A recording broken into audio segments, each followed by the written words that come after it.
Welcome to the Get Your Act Together podcast. I am your host, Kelly Reynolds, and today I have an amazing guest who has already had me laughing this morning in our interview. My guest today is Anna Natkins. Anna, welcome.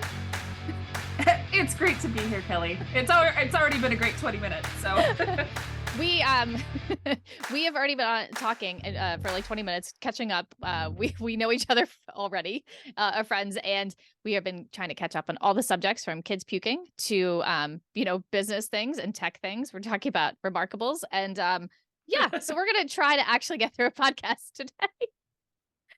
So this is the best way to start a morning ever. It's great to be here. It's always great to talk with you, Kelly. So Anna, tell everyone who you are, what you do, what's going on. So I am Anna Natkins. I am the CEO owner of Anna's Simple Solutions, where we work with overwhelmed neurodivergent business owners to help simplify and increase productivity for their teams using Clickup and Airtable. All right. So much in there. I love it. Okay. So I try to trim it down, but I don't know. Like I was like, I could talk about Airtable. I could talk about Clickup. Well, actually, I don't use Clickup, but what we are talking about today, which I think is such an important topic, is neurodivergent people in the workforce, how that affects everything. I think it's a big topic here, especially in the online world. A lot of our friends talk about this a lot. But I've mentioned it to other people and they don't have any idea that happens in the workforce. So I don't know if it's like a online world, we know what's going on or not. So can you kind of talk about what ADHD is? Because I think a lot of people think it's just like a little kids running around too much thing. Little kids.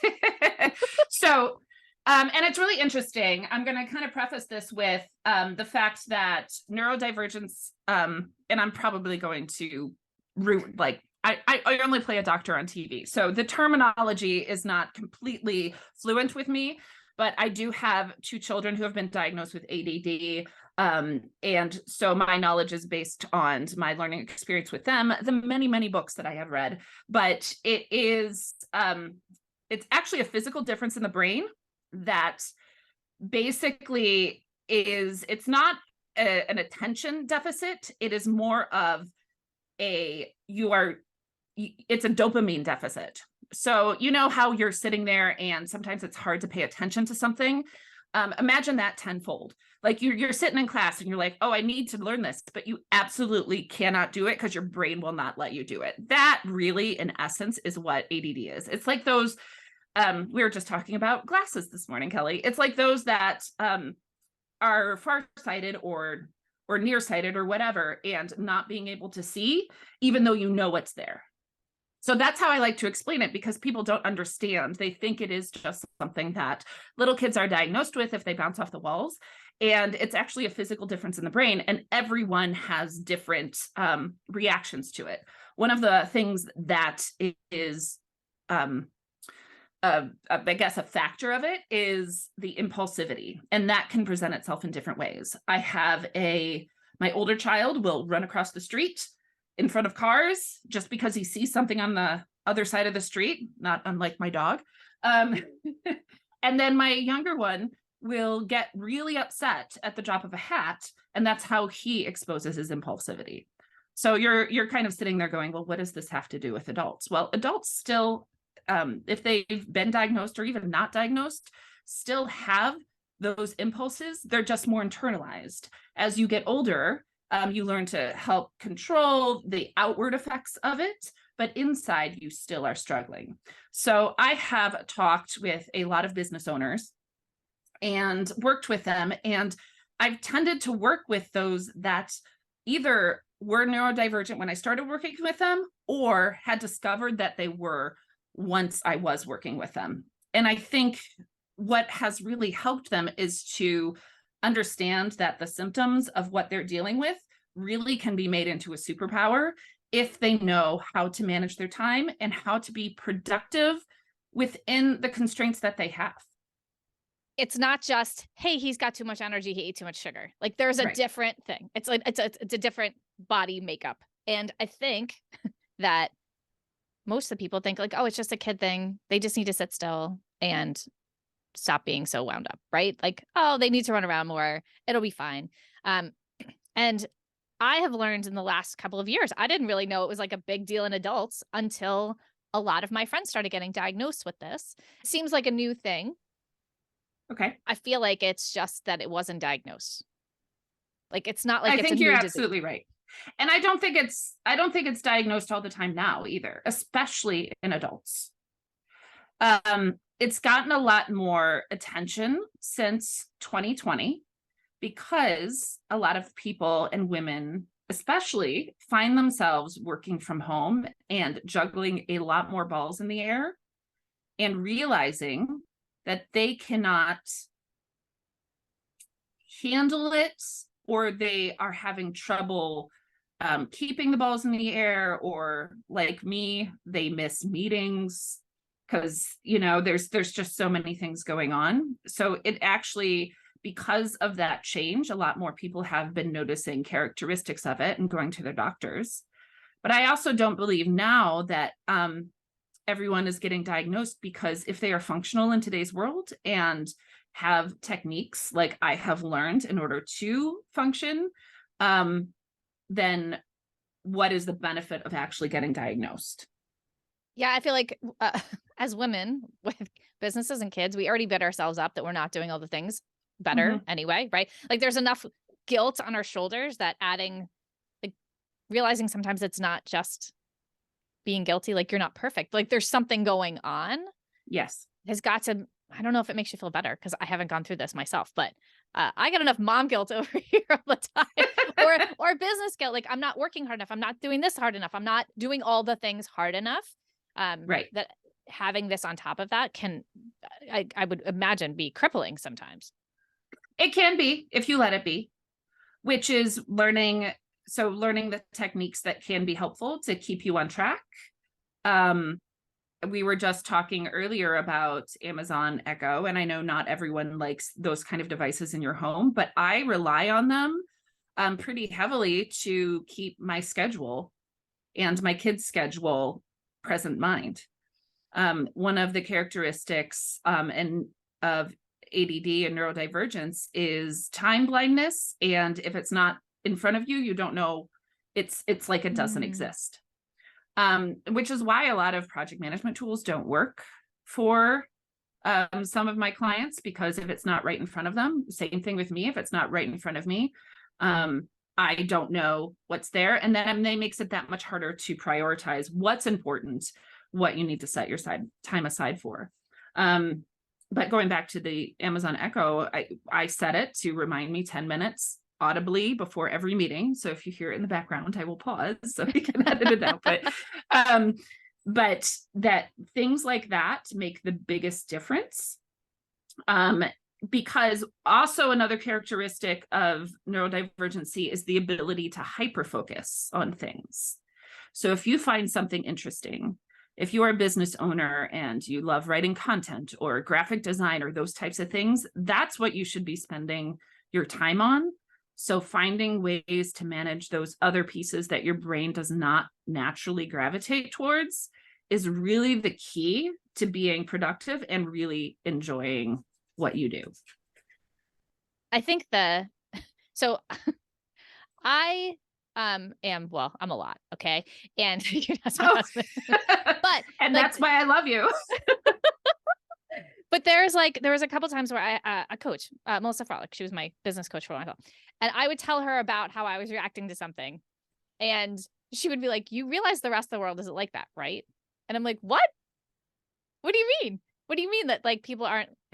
They don't worry about things 6 months in advance? Like, I'm a professional worrier. Like, I can think about things. As soon as I hear something, I've already mapped out the entire project plan about what's going to happen, all the terrible things that are going to happen. Like, I just thought everyone... It makes you a great project manager. Right. Like, I'm really good at it now. Yeah. But, like, there was a meme about if you've ever were in class when you were a kid and you had to read out loud and you could count the kids in front of you so you knew what part that you were going to have to read out loud, and then you could practice. And I was like, well, yeah, doesn't everyone do that? And people are like, no, not everyone does that. It's like, and it's always so interesting to find out that your brain works a little different than others. Even if like everyone's brain works different, but it's kind of fun, I say, because it's not a huge impact on my life, but like finding those ways and then being like, okay, this is kind of my superpower because I'm really, really good at this now. And I imagine that there are some things like that here with ADD and neurodivergence, like that, like, it's not all bad news. Like some of it's like, oh no, I'm really good at this now.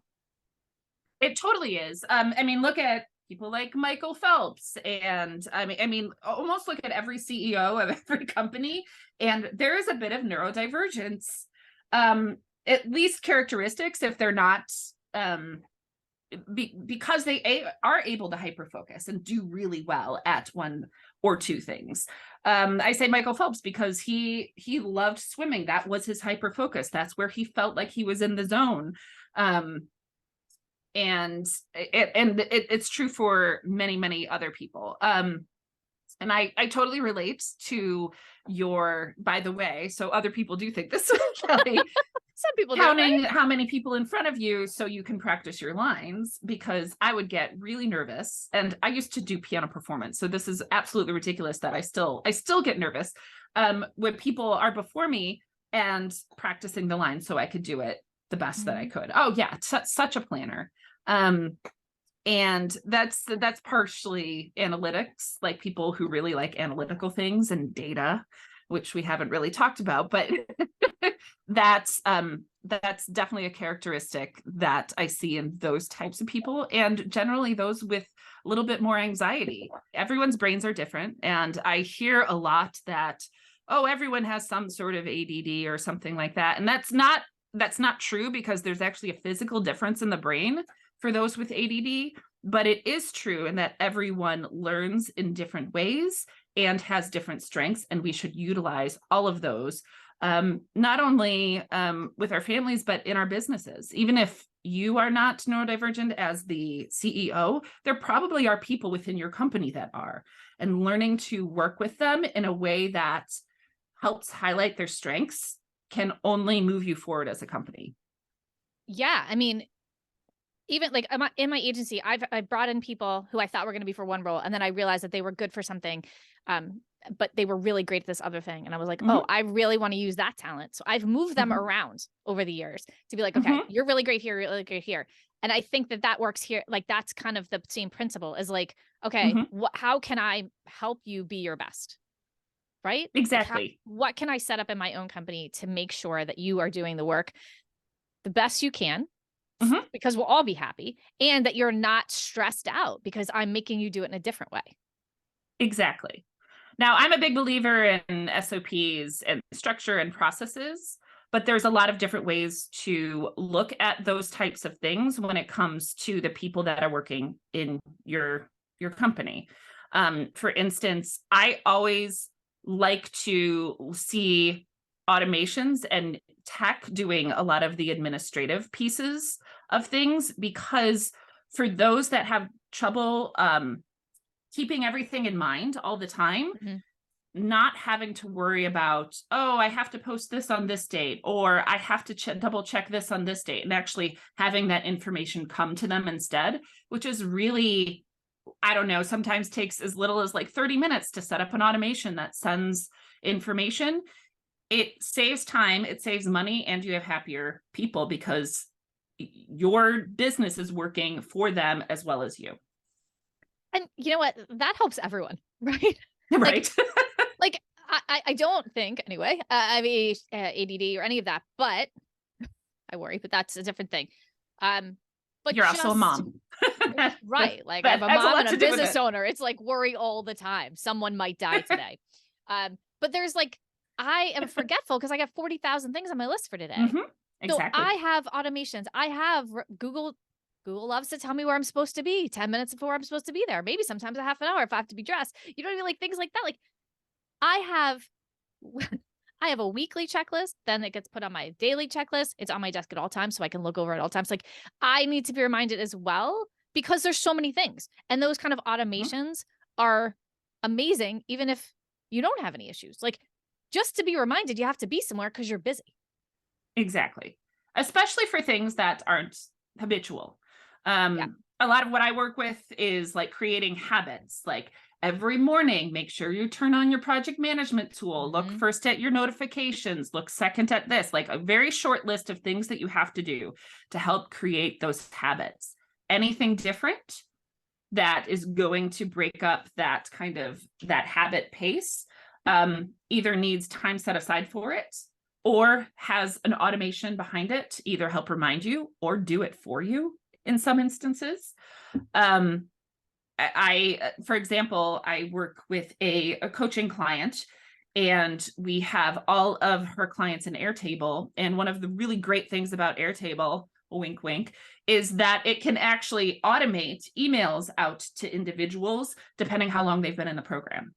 So if you need to remind them at 6 weeks to fill in this certain form, or say, hey, we want to make sure that you get your progress session that they need, like, here's a reminder, make sure that you book it. And you could even have it, if they've already booked it, like not send to them. Like you can set things up in that way, so you don't have to worry about it.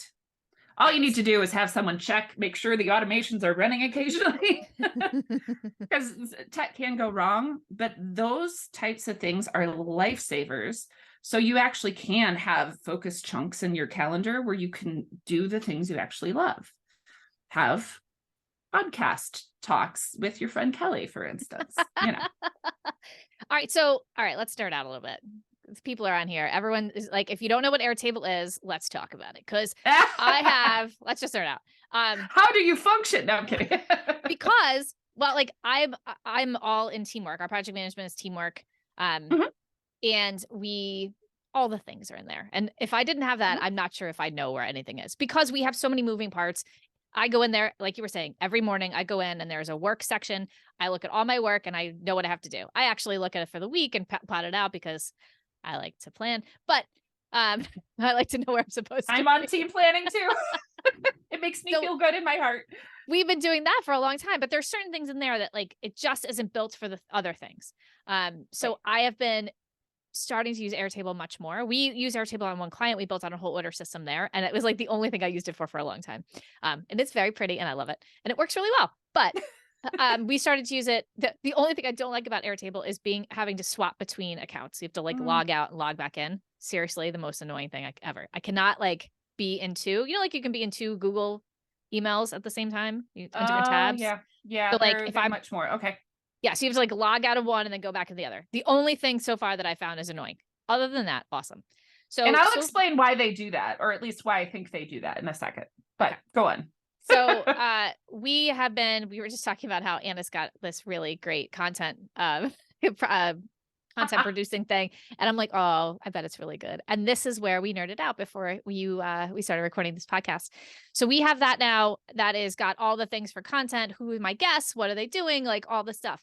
So tell the people about Airtable and what it does, because I think a lot of people think it's just a spreadsheet. Okay. So you said you have teamwork, right? Yep. So there are a ton of project management tools out there that claim to be the end all be all to everything you need in your business. And even though I'm a particular fan of one of them, Clickup, I do not believe that everything should belong in your project management tool. I know, shocker. What? You have to change tools? What? I hate that. Okay, hold on for a second.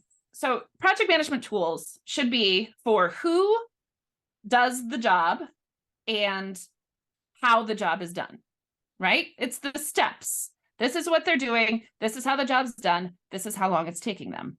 What do you do with the what's, the information, the data, the links? Is that all in like a running description within, what if you need to look it up later? If you want to see all of the links to, I don't know, the graphic files that you're using for XYZ, how are you going to find that? You're going to go through all the projects.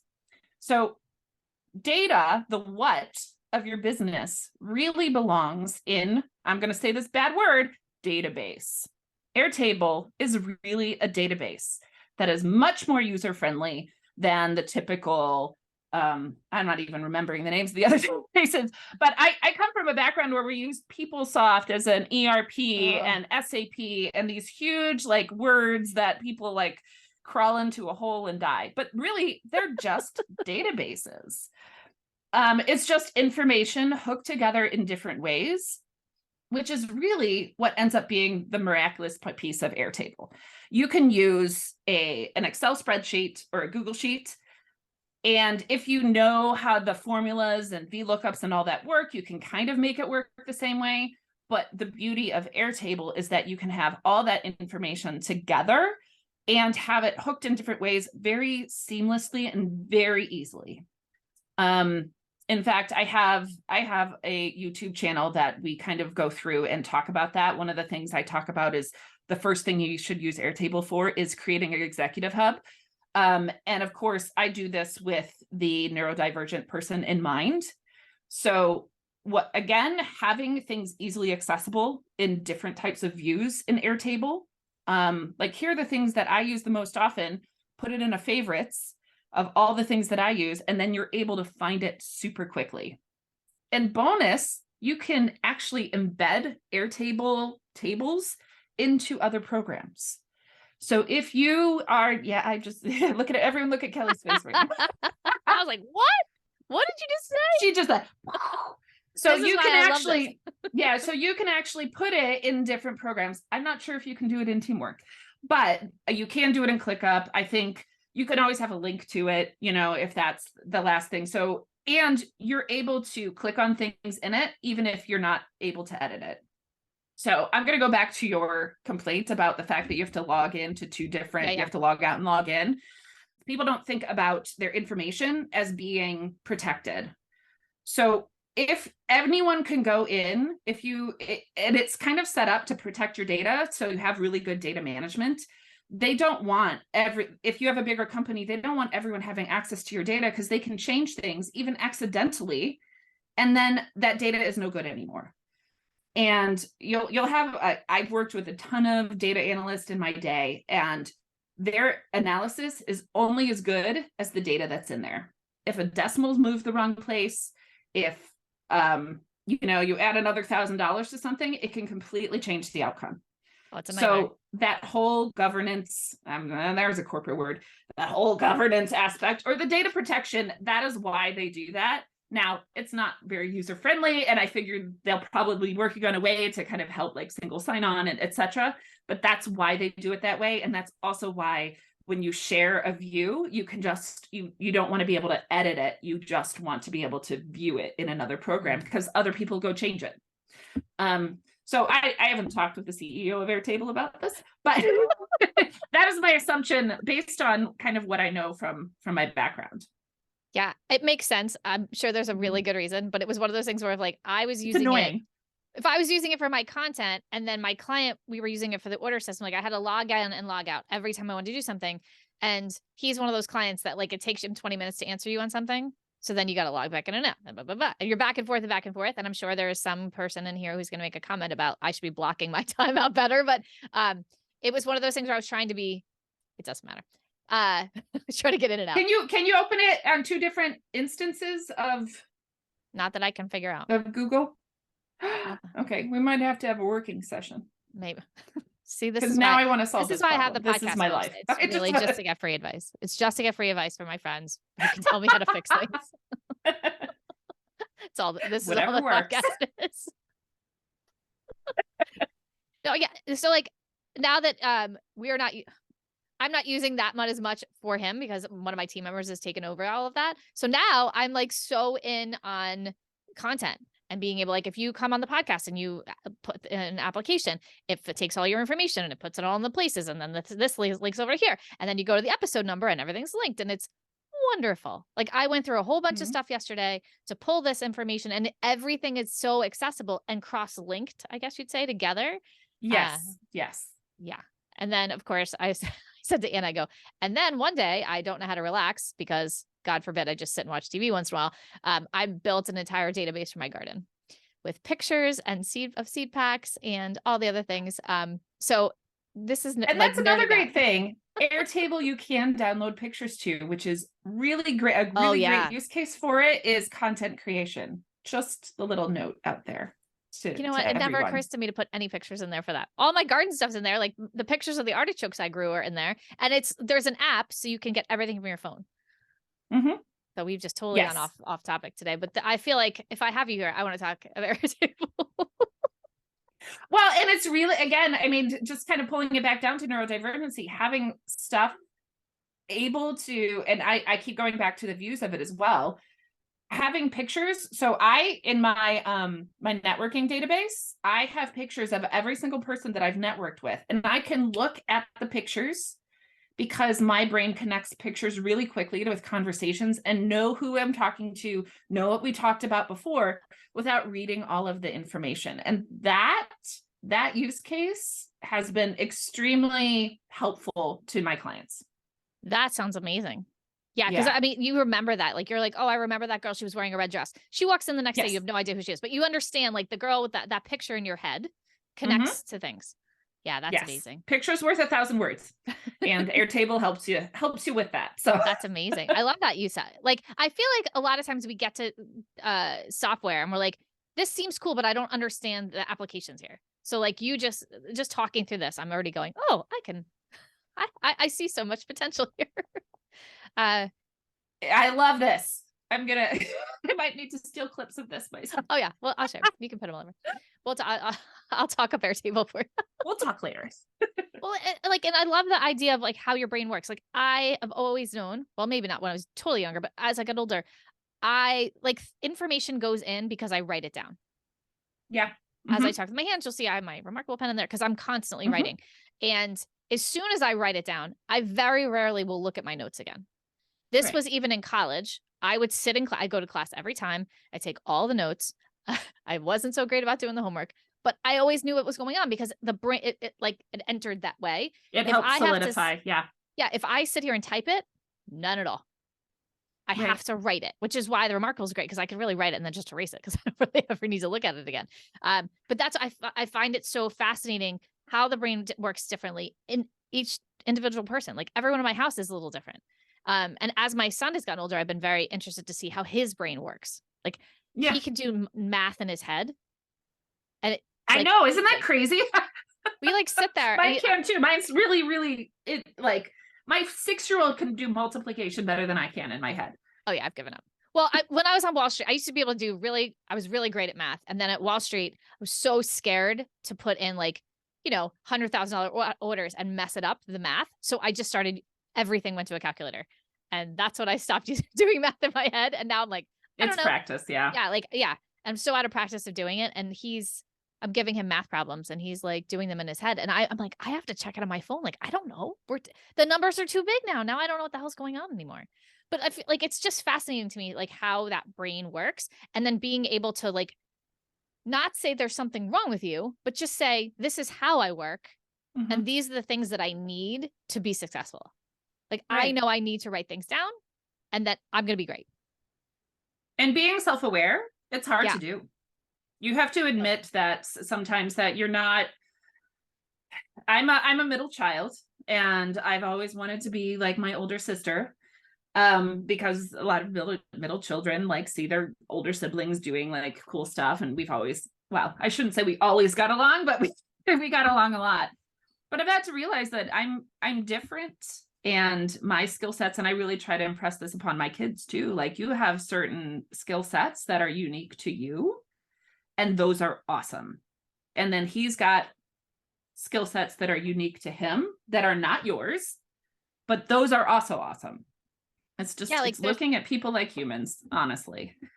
Right. Like, there's nothing wrong with you. This is just how you do things. Yes, exactly. And I think that as agency owners or business owners, saying the same thing, okay, person, there's nothing wrong with you. This is just how you process information. This is how you work. And then being able to put those people in places that show their best side. Exactly. Right? Yeah, exactly. And knowing, I mean, neurodivergence is a thing that is becoming more prevalent, or at least more noticed in businesses. And having that as something you can utilize, almost like a personality, like those personality, the Enneagrams and those types of things, as a way to understand how they work best. Most neurodivergent people do best when they have chunks of time where they can hyper focus on something. They also tend to do well if they use Pomodoro techniques, which is working on maybe not as happy tasks for like 20-minute chunks and then a 5-minute break to be able to get through things and do that. And understanding those techniques for yourself. If you think that, or you're at least having symptoms of ADD, sometimes just being overwhelmed and overtired can lead to the same sorts of symptoms. And understanding that about the people that you work with as well can go a long way to making sure that people are in the right place and doing what they need to do. So I love this.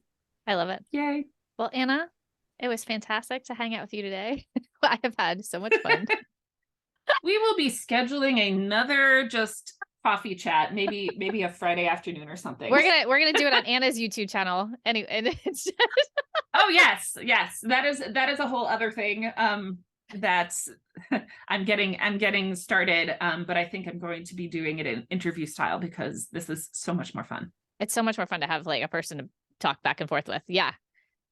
I love it. All right. So tell the people where they can find you and your oh my Lord, and your Airtable-ness. My Airtable skill sets.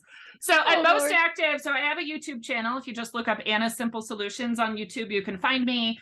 If you look up AnnaSimpleSolutions.com, and it's AnnaSimpleSolutions.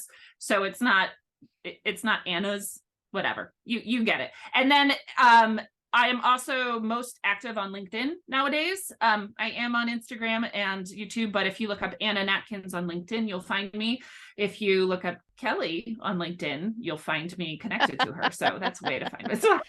And I will put all of this in the show notes. So in case you're driving, you haven't had to write down all the things we just spelled out. You'll be able to find everything. Anna, thank you so much for being here today. Oh, thank you. Anytime. And I will talk to everyone next week.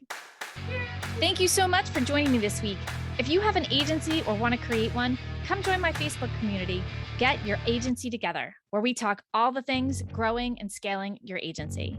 For show notes and more info on all the things, head over to ReynoldsOBM.com. Follow me on Instagram and Facebook at ReynoldsOBM. And finally, if you enjoy this podcast, I would love for you to give us a review on iTunes.